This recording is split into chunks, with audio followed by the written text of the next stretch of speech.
I grabbed the door handle and started pulling as hard as I could. What I heard next made my blood run cold. I started to hear some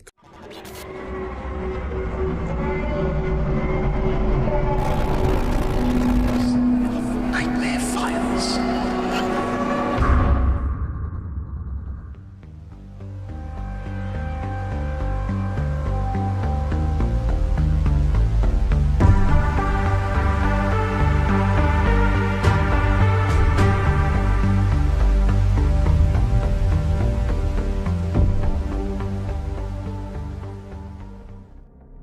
This was a really weird but scary experience for me. I worked at a morgue a few years back. I'd also like to mention that this was the last time I smoked weed. Just throwing that in there. Anyway, on my way to work, one day I smoked a blunt. I bought the weed from some random guy, not my usual person. Anyways, this was actually my first day out of training, and they trusted me to be by myself. It was around 2 p.m. when I got to work, and everything started off normal. I hated the smell of that place though. We had a good amount of bodies stacked up there, and I was working on one.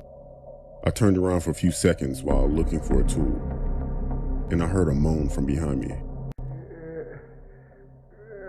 I paused for a second and remembered that some bodies still have air in them, and the air continues to come out, and the bodies will still make noises and sometimes move. I gathered myself, turned around, and now the man on the table, his eyes were wide open, as if he were looking at me. I paused once again and told myself that this is normal. At this point, it's starting to get dark outside and it starts raining by coincidence. I know this sounds like a cliche horror story, but it really did happen. My anxiety was an all-time high, so I took a break. I had the munchies, so I decided to snack on a bag of chips. Then I heard something in the hallway. I couldn't tell what it was. At this time, I had the sweats, but I wasn't hot, but I was also really hungry. I got up to see what that was in the hallway. Then I heard something. It stopped me in my tracks before I reached the door. I stopped and I thought, I'm here by myself. I got the courage to walk into the hallway. When I turned the corner, I saw one of the bodies standing at the end of the hallway. I froze and I just stood there. This felt like a scary movie, but at this point I would be yelling for the person to run, but I couldn't move. I thought to myself, am I tripping right now? The body started walking toward me and I backed up. I rubbed my eyes for a few seconds, then I looked back down the hallway and the guy was gone. Again, I stood there for a few more seconds. Out of nowhere, every door in the building opened with force, and at the same time, that laugh again. I ran out of there so fast and called my boss. He laughed at me and came in while I sat in my car. He checked the building and everything seemed normal. I quit right there on the spot. I don't know. Maybe I was blazed, but the fear I felt was real. I know I haven't smoked since then, or ever worked with dead bodies.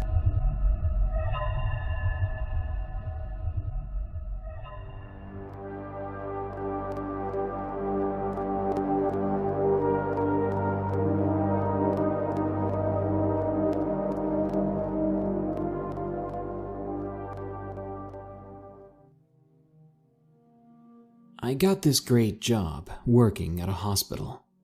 I really got to do something that I enjoy. Taking care of others has always been a passion of mine, but I work on one of the hardest floors, the cancer floor. We always have the same patients, and not a whole lot of them make it. This makes my job hard in a lot of ways. You could probably guess that I've seen my fair share of death since I started here.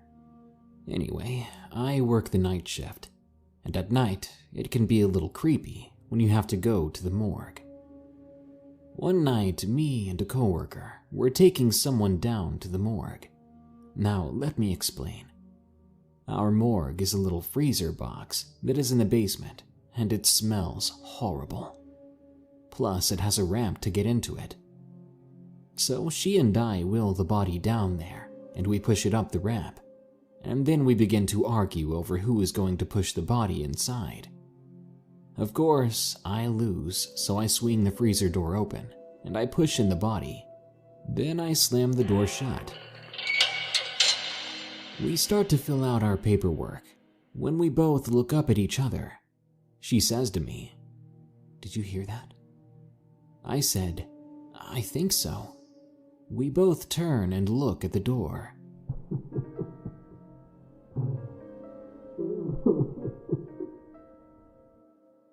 The two of us got cold chills, and the hairs on our arms were standing straight up. It sounded like someone was crying.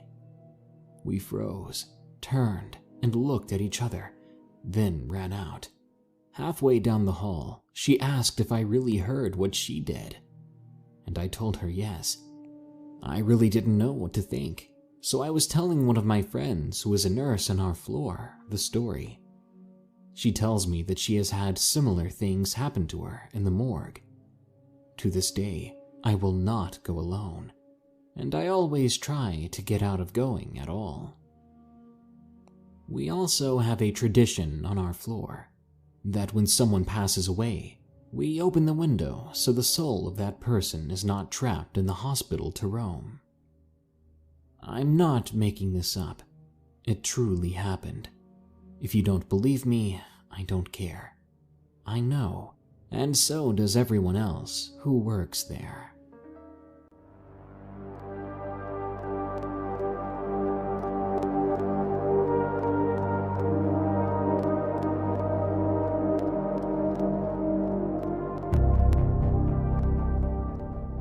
This story took place about 3 years ago.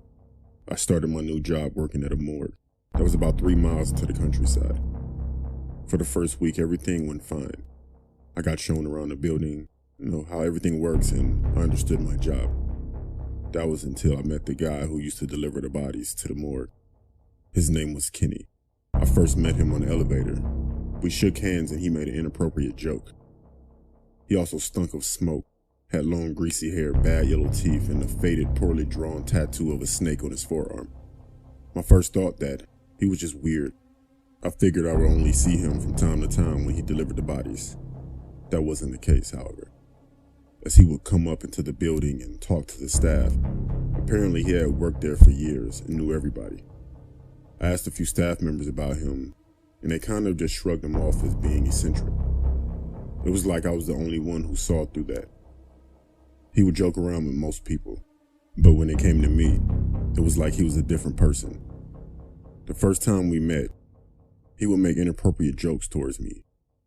He would joke about the dead bodies that got delivered and make crude comments about the way the people died, and actually found it funny.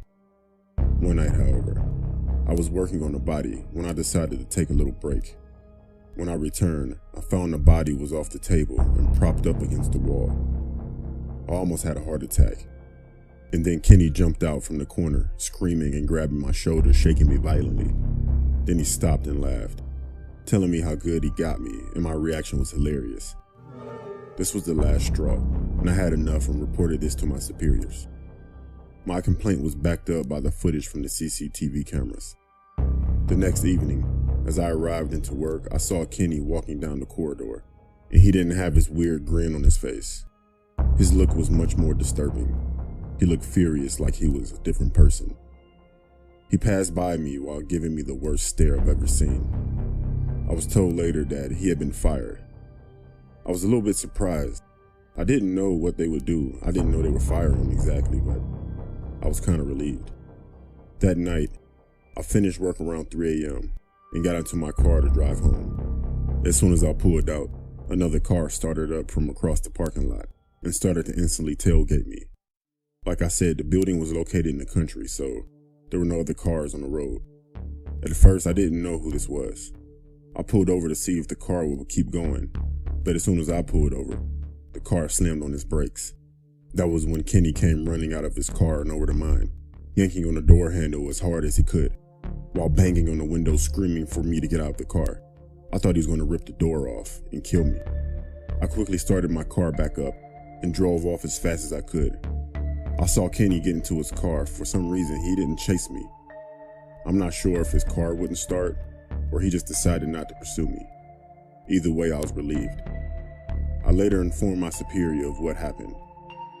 didn't find out what happened, whether the police were involved or what, but I never saw Kenny again after that. Thinking what might have happened if somehow Kenny did manage to open my door keeps me awake at night.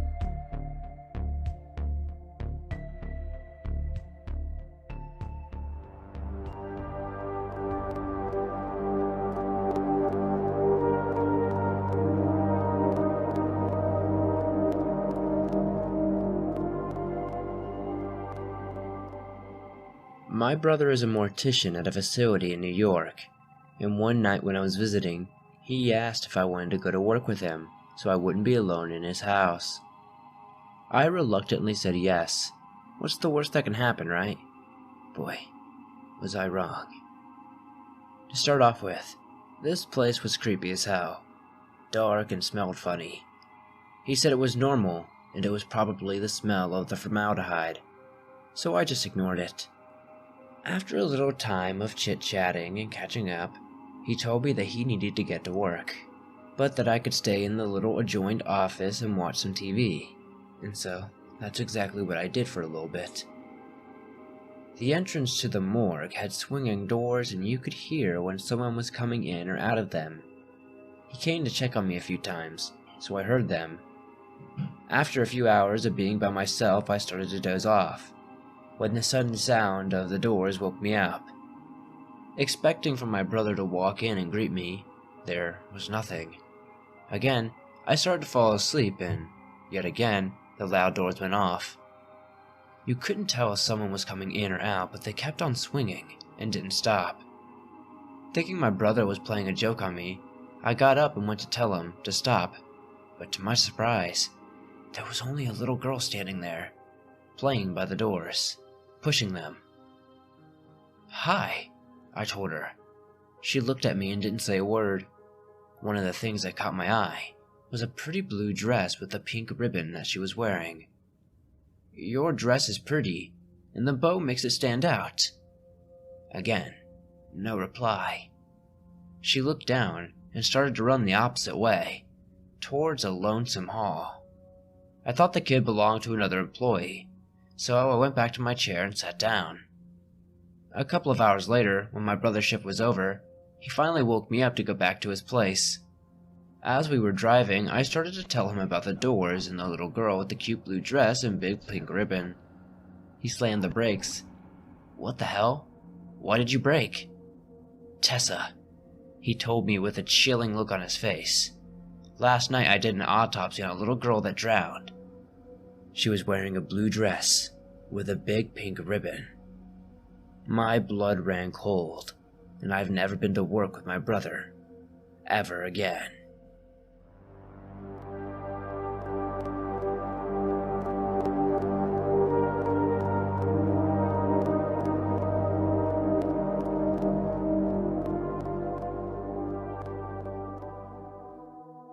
My name is Cody. I'm 27 years old, and the story happened 7 months ago. I'm a medical student, and a friend of my dad managed to get me a job working at a morgue. I thought it was a great opportunity as I was taking a gap year from my university and could use the learning experience and earn some money. When I told my friends about the new job, they all joked around saying morgues are haunted and all that kind of stuff. I didn't believe in the paranormal at all. That was until I experienced something at the morgue one night. We had a body delivered around 1 a.m. As usual, I started working on analyzing and writing up my reports when I heard a noise come from the other room. It wasn't my colleague, as he called in sick. The other people in the building were security, and they were downstairs. I let it go and I carried on with what I was doing. Less than 2 minutes later, I heard the same thing. I went to check it out and saw that there were 2 saucepans on the floor. The thing was, they were perfectly next to each other. I have no idea how they fell down, but the way they were next to each other was just too perfect. I picked them up, put them away, and carried on doing my work. When I went back into the room with the body, the head was now turned facing me. This honestly really scared me, knowing you're practically alone in the building and the dead body is staring at you really gave me chills. I turned the head back to how it was. About 10 minutes go by when I start hearing something from the other room again. It sounds like a dragging noise. At this point, I thought someone was playing a joke on me. When I went into the room, I saw nothing there. But I did notice one thing. One of the pans that I had picked up earlier was back on the floor, and I thought to myself, how is this possible? There was no way that I didn't pick them up. I decided to leave and get my work done. I was distracted at this point. I figured I'd take a break and make some coffee and eat some snacks. Just as I was leaving the room, the door slammed closed, the lights went out, and the room looked very cold. I grabbed the door handle and started pulling as hard as I could. What I heard next made my blood run cold. I started to hear some kind of deep, slow growling. It was coming from where the body was. I was honestly petrified. I was banging on the door, screaming for someone to open it. One of the security guards opened the door and asked me what was going on and why I was screaming. I remember I couldn't get out the words, but I was petrified. I said I wasn't feeling well and went home. I didn't go back and I quit the next day. I know whatever happened in that room wasn't human, but it was real and didn't want me to be in there.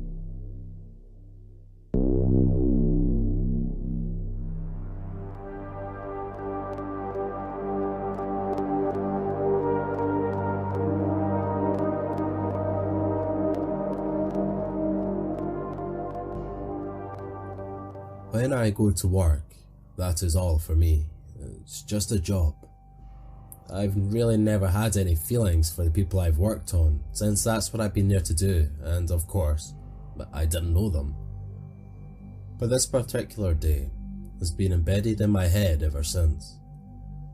I had done countless autopsies before without a problem, but came the day I was dreading. An autopsy on a child. It was a kid no older than a year old or so. It was really hard since I have a kid myself. As I worked on him, I was getting ready to wrap things up.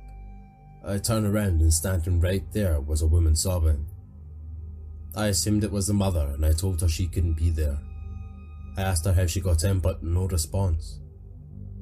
She left the room and a few minutes later another body came on the stretcher. It was the woman I had just seen. I guess she wanted to make sure the baby was okay. To this day no one believes me, but I know what I saw.